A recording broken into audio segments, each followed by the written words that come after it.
In a world obsessed with the grind, we're often taught that power is a clenched fist and success is the result of pure, exhausting force.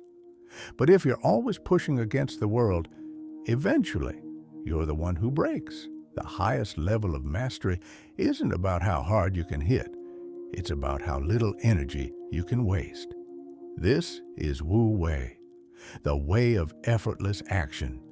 It's the strategy of the river that carves through the mountain not by brute strength, but by perfect alignment. It's about finding the path of least resistance to achieve maximum impact. Before we break down the tactical application of this ancient wisdom, I want to send a massive thank you to the returning members of this community. Your discipline is what gives this channel its edge. If you're new here and you're ready to trade mindless struggle for calculated control, hit that subscribe button and join the protocol. We aren't just looking for a crowd. We're building a collective of individuals who value strategy over struggle and presence over pressure. Today, we're shifting our focus from the brutal to the precise. We're exploring how the masters of internal martial arts and the philosophers of the Tao use their opponent's own momentum to end a conflict before it truly began. Whether you're navigating a high-stakes meeting or a personal crisis, learning to redirect energy rather than meeting it head-on is the ultimate power move. Let's dive into how you can start winning the battle without ever having to fight. Principle 1. The Alchemy of Yielding, the path of the reed. Nothing in the world is as soft and yielding as water, yet for attacking the hard and strong, nothing can surpass it. Lao Tzu. Most men mistake strength for rigidity. When a problem hits, they brace for impact, meeting a clenched world with a clenched jaw. But in the physics of combat, a collision is simply two forces destroying each other simultaneously. If you meet the vector of hostility, whether it's a toxic professional environment, a sudden financial setback, or a personal betrayal, with direct, head-on resistance, you are gambling with your own structural integrity. You are betting that you are harder than the hammer. Wu Wei suggests a more lethal alternative: stop being a target. By refusing to provide a solid surface for the world to strike, you remain unbroken, while the force directed at you dissipates into the void. To yield is not to surrender. It is to create a vacuum. When you stop resisting, the force directed at you no longer has an anchor. It overextends. Think of this as the slipstream strategy. By stepping slightly off the line of attack, you allow the momentum of the crisis to pass you by, leaving the source of that pressure off balance and vulnerable.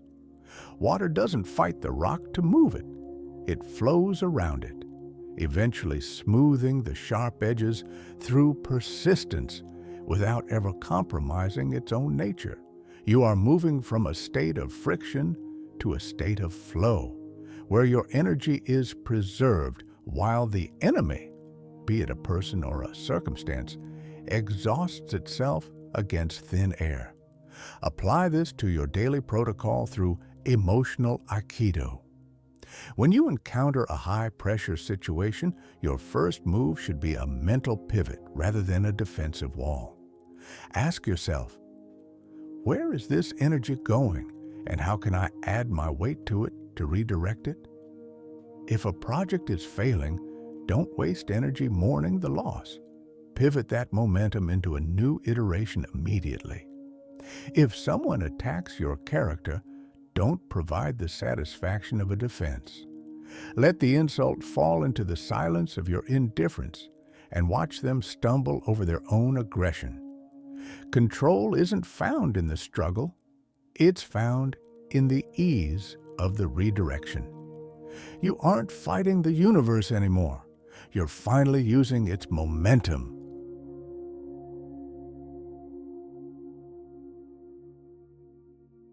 Principle 2, the geometry of stillness, the sniper's patience. He who knows when he can fight and when he cannot will be victorious.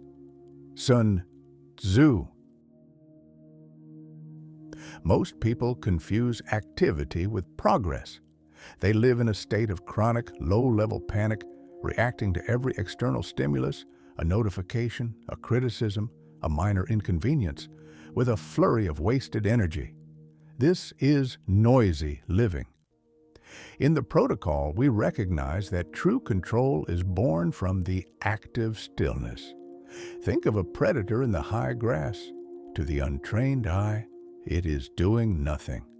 In reality, it is performing the most critical task of the hunt. It is calibrating. It is measuring distance, windage, and timing. It is waiting for the universe to present a void. In ancient Japanese swordsmanship, this is the mastery of Ma-ai, the engagement of space and time. You aren't just standing there. You are maintaining a precise distance where you are safe, but your opponent is not. The void is that split second when your opponent overextends, loses focus, or draws a breath. If you're constantly moving and thrashing to look busy, you will be too distracted to see the void when it opens. Wu Wei teaches us that the most lethal strike is the one that requires the least effort, because it is delivered at the exact moment the target is most vulnerable.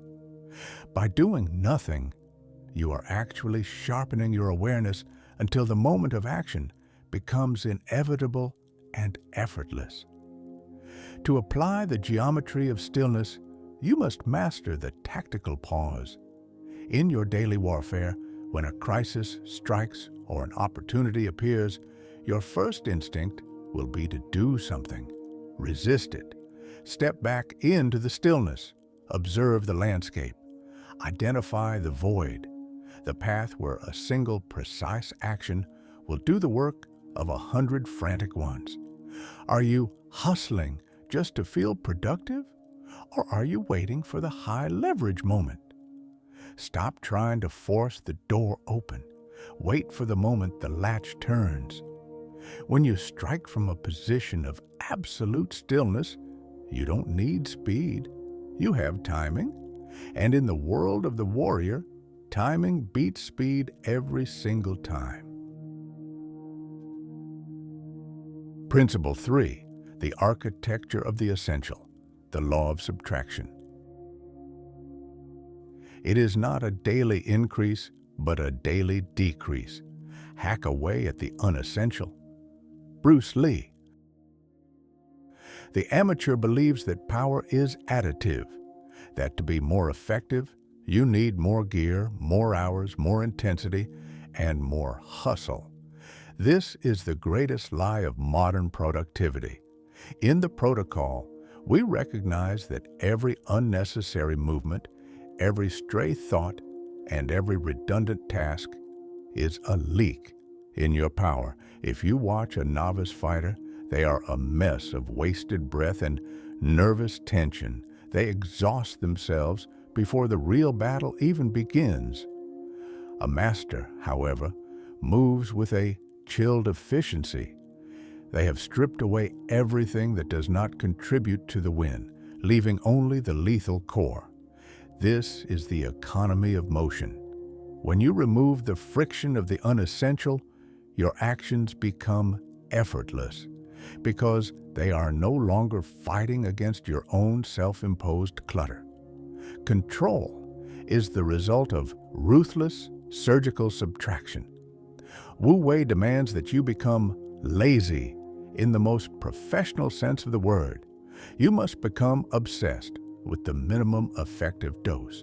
If a finger twitch doesn't contribute to the strike, it is discarded. If a meeting doesn't move the mission forward, it is canceled. Most people are busy because they are afraid of the silence that comes with being essential. They fill their lives with noise to mask a lack of direction. But the warrior knows that a cluttered mind is a slow mind. By hacking away at the unessential, the toxic arguments, the low-value habits, the mental debris of past failures, you preserve your energy for the one moment that actually matters. You aren't trying to be busy. You're trying to be precise, to apply the architecture of the essential to your daily protocol.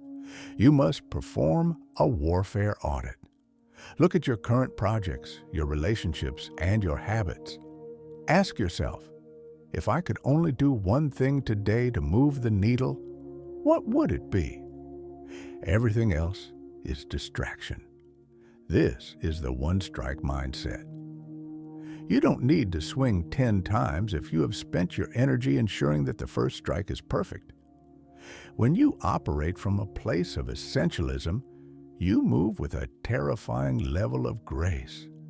You don't need to force the world to shift when you are striking the exact pressure point required to make it move. You stop trying to be powerful and simply are powerful, because there is nothing left to hold you back. The path of the warrior isn't defined by how much noise you make, but by how much silence you can carry into the chaos. Transitioning to a life of Wu Wei isn't about becoming passive. It's about becoming so aligned with the flow of reality that your success looks like an accident to the untrained eye. Remember, the oak snaps, but the reed survives. True power isn't found in the struggle. It's found in the precise, effortless redirection of energy. If you can master your own momentum, the world has no choice but to follow your lead. If this shift toward ease and control resonated with you, ensure you're subscribed to the Warrior's Protocol. We are building more than just a channel. We are refining a system of living that turns ancient wisdom into modern tactical advantage. Your engagement is the fuel that keeps this research sharp. So drop a comment below on which principle you're going to implement in your warfare this week. Stay disciplined, stay precise, and most importantly, stay still until it's time to move. You don't need to force the world to change when you are the one holding the lever. We'll see you in the next briefing. This is the Protocol.